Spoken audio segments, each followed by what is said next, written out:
Dude. What? I swear I just saw a flash of light from the corner of the room. Oh my God, That's the calm Philadelphia experiment bleeding through the dimensions. Relax, genius. That's just the neighbor's porch light. Exactly! It's proof that the light bends between timelines. We're living in a Marvel movie and no one told us. Or maybe it's just a light bulb. You ever think of that? Nope, because I'm not a sheep. I hate you so much. Whatever, just do the thing with I mean the witch show.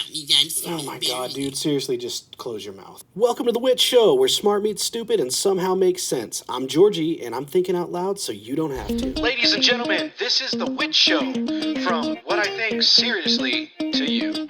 WITS, The Witch Show. Cool story, bro.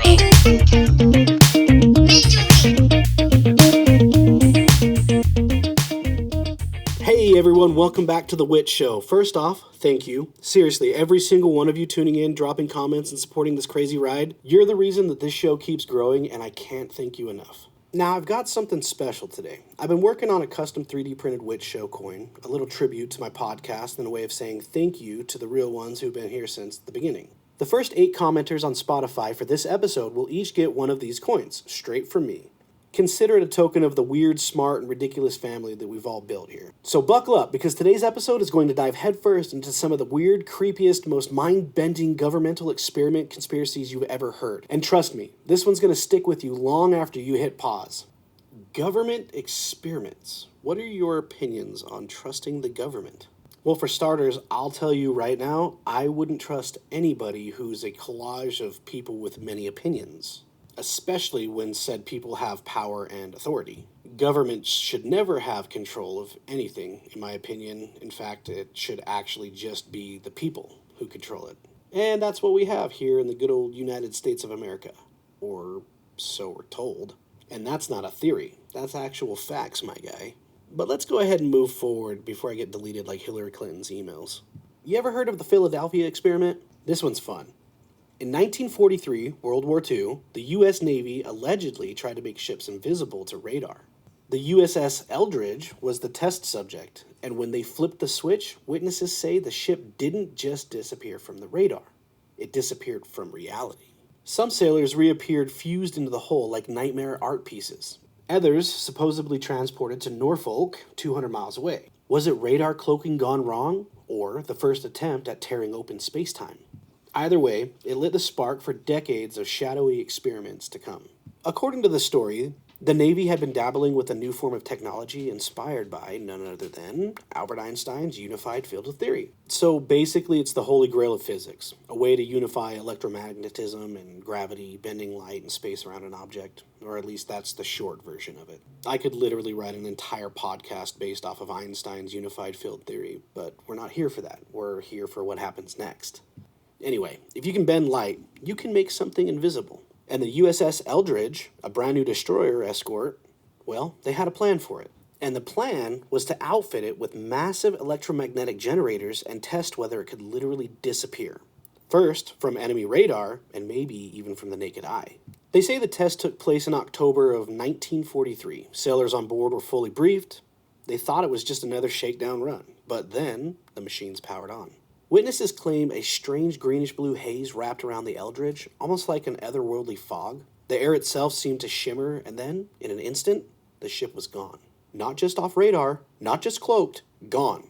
Vanished from Philadelphia. Some accounts even say that the Eldridge reappeared for a few minutes in Norfolk, Virginia, over 200 miles away, before flickering back into existence at the Naval Yard. A teleportation, a slip through time and space? But here's where the story turns from fascinating to horrifying. When the Eldridge reappeared, the crew was not the same. According to witnesses, sailors were fused into the steel hull. Their bodies literally melted with the metal. Some screamed in agony, half in this world, half in another. Others were missing entirely, never seen again.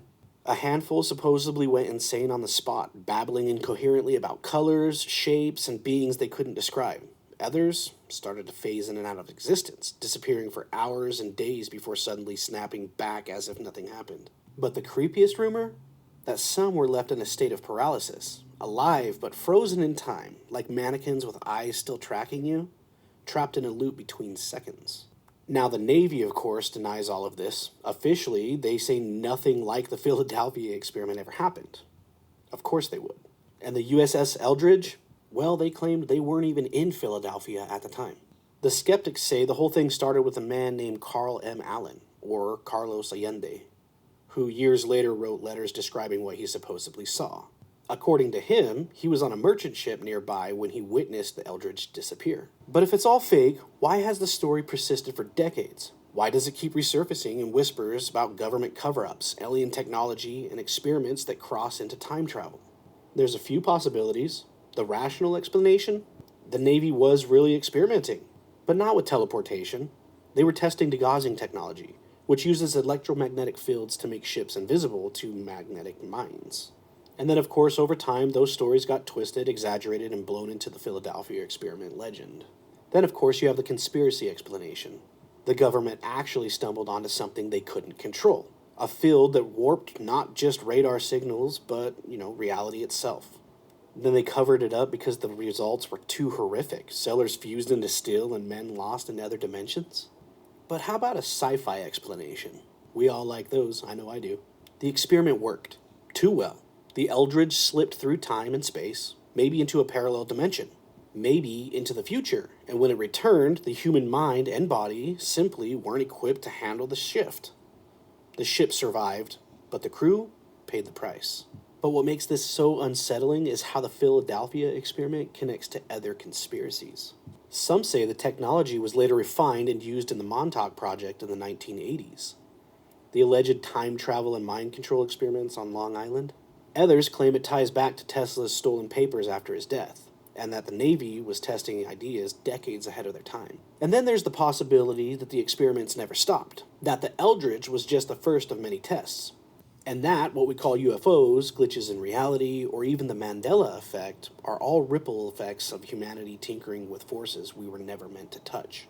So here's the question. Was the Philadelphia experiment a myth, a hoax, a misunderstanding, or was it the moment the U.S. military cracked open the door to teleportation, invisibility, and time travel, and then slammed it shut because human cost was too high? If it's real, then somewhere out there, the ship logs the blueprints and the memories of the survivors are locked away in some classified archive, gathering dust. And maybe the sailors who disappeared aren't dead at all. Maybe they're still out there, trapped between dimensions, waiting to come back. It certainly makes you wonder. For me, it makes me wonder about the Montauk Project. So let's fast forward to the 70s and 80s. Camp Hero, Montauk, New York. Rumors say that it was the Navy's sequel to the Philadelphia, but at the same time, the experiments weren't on ships, they were on people. Psychic kids pulled from the streets, forced into mind control and time travel experiments. Machines that could allegedly open portals to other dimensions. Oh yeah, Stranger Things, but in real life. Oh wait, you didn't know Stranger Things was based off of reality? Yeah, this happened. Allegedly. Some claim that the Montauk opened up rips so wide that things came through, but not the kind of pen pal you want. Now on the surface, Camp Hero was just another Cold War radar station. Big concrete towers, satellite dishes, antennas pointed at the sky. But according to those who claimed they were there, behind the locked doors and deep underground, were bunkers. And allegedly, it's where they conducted one of the darkest experiments in U.S. history. It started in the 1970s, supposedly as a continued Philadelphia experiment. The goal was to push boundaries of the human mind and reality itself. Not just invisibility, not just teleportation, but control of people, of time, and dimensions. Survivors and whistleblowers claim Montauk scientists experimented with everything from electromagnetic manipulation to psychic amplification. And the most infamous invention was the Montauk chair. Picture a bizarre, futuristic recliner wired into a network of computers and radar dishes. They'd sit a psychic in the chair, strap on electrodes, and then amplify their brainwaves with technology. And what happened next? Well, according to Preston Nichols, one of the men who later came forward, whatever that psychic imagined in that chair would manifest into reality. Thoughts weren't just private anymore. They became things. Solid, physical, real. Some experiments were harmless. An apple appearing out of thin air, a chair that wasn't there a moment ago, but others, not so much. Montauk wasn't just about creating objects, it was about creating soldiers. Rumors say hundreds of children, runaways, orphans, kids who wouldn't be missed, were taken to Camp Hero. Some were put through brutal mind control experiments, trying to wipe their personalities and rebuild them as psychic warriors. The claim is that the government was building an army of human weapons, kids who could spy, manipulate, or even kill with a single thought. And if that's true, then the Montauk Project wasn't just science, it was torture on an unimaginable scale. But it doesn't just stop there. The Montauk chair supposedly opened up more than just imagination. It opened up portals. Nichols claimed that the chair could rip open tunnels through time and space. Soldiers and test subjects were sent through. Some came back babbling about ancient Rome, others swore they saw the future, and some never came back at all. The stories go further.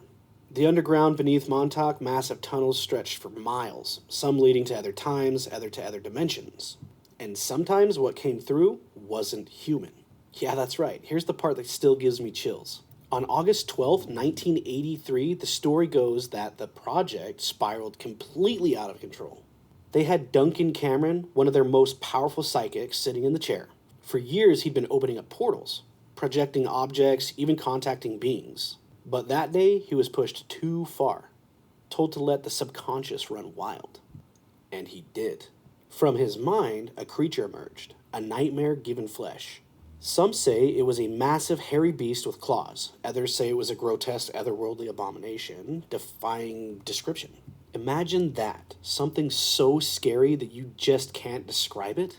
This so-called Montauk monster tore through the base, destroying equipment, lashing out at the scientists who created it. Panic spread, systems collapsed, and in the chaos, the entire facility was supposedly shut down. Tunnels sealed, records destroyed, and witnesses silenced. The creature, they say, eventually faded away, as if it never existed, except it did, because Duncan imagined it. The government officially, they'll tell you nothing happened. The Montauk was just an older radar station with peeling paint and empty halls. But believers argue that Camp Hero was the testing ground for the most dangerous technology ever developed. The ability to bend minds, time, and reality itself.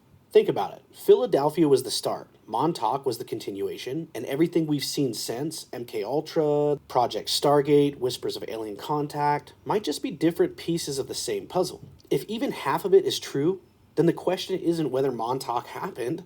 The question is, where did it all go next? Did they shut it down? Or did they just move deeper underground? Picture this, a lonely radio tower on the edge of Long Island, abandoned bunkers, rusted doors, and warning signs that say keep out. But below the surface, stories of children lost to time, soldiers trapped in loops, and nightmares made flesh. The Montauk Project is either the greatest hoax of the 20th century or proof that our government has ripped open the very fabric of reality and let the monsters inside. And if that's the case, maybe they never stopped. Maybe some of the strange things that we see today, UFOs, time slips, Mandela effects, even dreams that feel too real, are echoes of the experiment they tried to bury. And maybe somewhere out there, the Montauk chair is still waiting for someone to sit in it again. But it's not far-fetched. Our government has done this before. And here's where it gets real. MKUltra was 100% true. You can even fact-check this. The CIA spent the 50s and 60s experimenting on people with LSD, hypnosis, and sensory deprivation, trying to crack the code of mind control. Oh yeah, they wanted programmable assassins, sleeper agents, and the ability to hijack your brain without you knowing. Did it really end? Or did those methods just get funneled into Montauk's psychic soldier program? One hell of a recruitment campaign. Drop acid, see aliens, maybe jump through time. Sign me up. Who's never down for a little time travel? But let's talk more about MKUltra. It all started in the early 1950s. America was deep in the Cold War, paranoid that the Soviets or the Chinese had discovered the secret to brainwashing. Soldiers captured in Korea were returning home confused, repeating communist propaganda, and the CIA panicked. So they launched MKUltra, a sprawling program with more than 150 secret sub-projects. Its goal? Break down the human mind and reprogram it. Mind control with real-life brainwashing. And the way they went about it was horrifying. They drugged people with LSD, mescaline, barbiturates, amphetamines, sometimes in controlled settings, others in bars, hospitals, or safe houses, but almost always without other people knowing. Imagine having a drink and then hours later you're hallucinating, terrified, and you have no idea why. Mental illness is no joke, and being forced to feel like you're crazy by no fault of your own, that's insane to me. And the fact that people were doing this to other humans just proves that real evil exists in the world. They used things like sensory deprivation, locking subjects in pitch-black rooms for days and cutting them off from things like sound and light and touch. And when they finally pulled them out, their minds were mush, vulnerable to suggestion. They even tried extreme shock therapy, not to treat patients, but to erase their memories. And then there was hypnosis. Could someone be hypnotized into committing an act they'd never normally do? Could you program an assassin? A spy? A Manchurian candidate? And these weren't movie plots. They were real questions with real human test subjects. And who are these guinea pigs? Well, that's the part that makes MKUltra especially chilling. They were prisoners, mental hospital patients, soldiers, college students lured in with promises of research stipends, everyday citizens who had no idea they were being drugged. Even the CIA's own employees were dosed, sometimes as part of a cruel prank. Some of the victims never recovered. Some developed permanent psychosis, deep addictions, or terrifying flashbacks that haunted them for the rest of their life. Do you still trust the government? This is our own people. The Central Intelligence Agency, the CIA, that's us. And then there's the most famous case, Frank Olson. Old Frank was a CIA scientist himself. In 1953, without his knowledge, one of his colleagues slipped some LSD into his drink. This was during a retreat. Days later, he spiraled into paranoia, convinced he was being watched, followed, and hunted. Shortly after, he fell from a hotel window in New York City. The CIA called it suicide. His family always suspected murder, and to this day, people still think that Frank knew too much, and he was silenced. But of course, that'll always be the big debate. Why don't you go ahead and tell me your opinion on it? And MKUltra ran for 20 years. Then in 1973, when whispers of the program started leaking, CIA Director Richard Helms ordered nearly all the files destroyed. Thousands of documents gone. But not everything was burned. In 1977, a batch of financial records was discovered, and it was enough to confirm that MKUltra was very real. Imagine that, the government hiding and covering things up like they usually do. And this is the stuff that we're finding out about. Imagine what's still there, what really still does exist, and you have no clue because they've destroyed all of the evidence that supports it. The only chance of ever actually finding out that something else happened is if there's a whistleblower, because they're probably getting better at hiding information.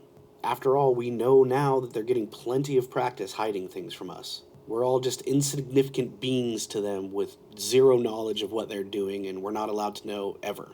But don't worry, we got the Freedom of Information Act. Yeah. Anyway, Congress held hearings and victims testified. The truth came out, at least what little remained.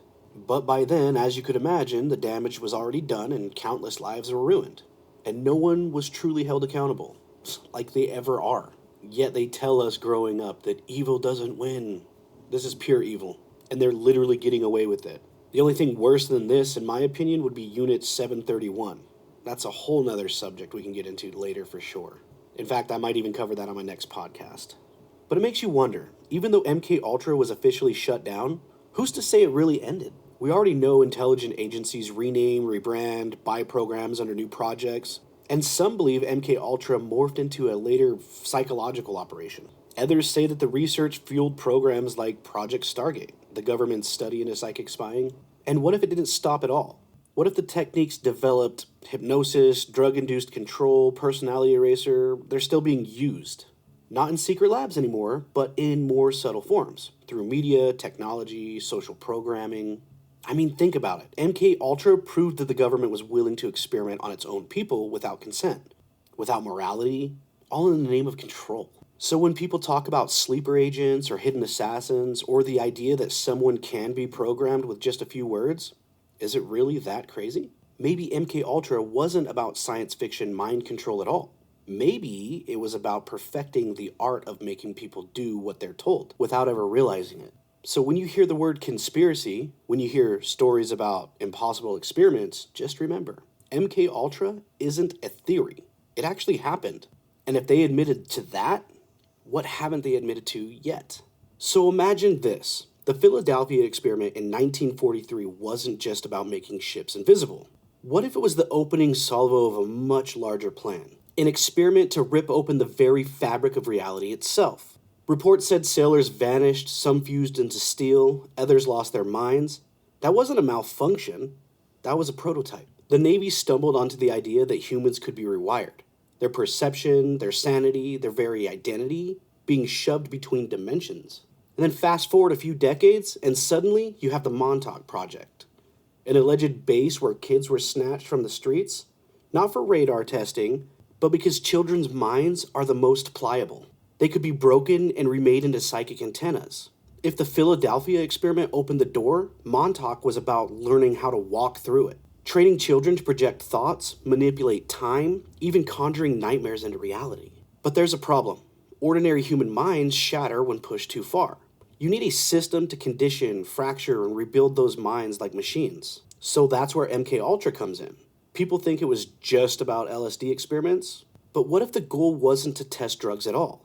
It was to mass produce programmable consciousnesses. To take a human being, wipe their sense of self, then load them like a hard drive with whatever experiments demanded. Things like psychic soldiers or sleeper assassins, or a test pilot for interdimensional travel. Now picture this.